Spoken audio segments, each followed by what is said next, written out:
Поезда и поездки. Перед турпоездкой в Израиль. Другая сторона Луны, а я пока еще на этой.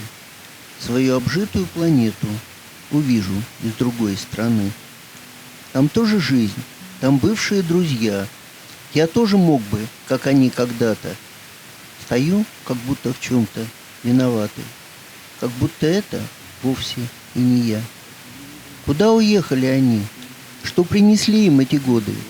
В краях немыслимой жары и вообще иной природы. Я их глазами гляну на себя. Я их судьбу попробую примерить.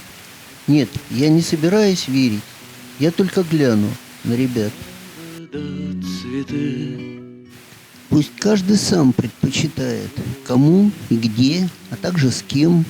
Пусть то, что по сердцу читает и пишет мелом на доске.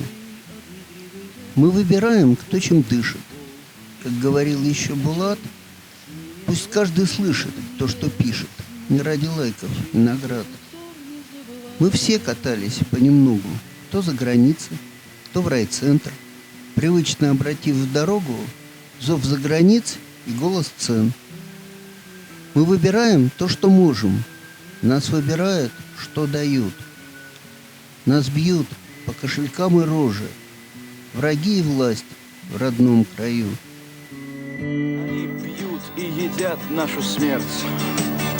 Их дети сходят с ума от того, что им не... Нас загружают в эшелоны. На запад или на восток.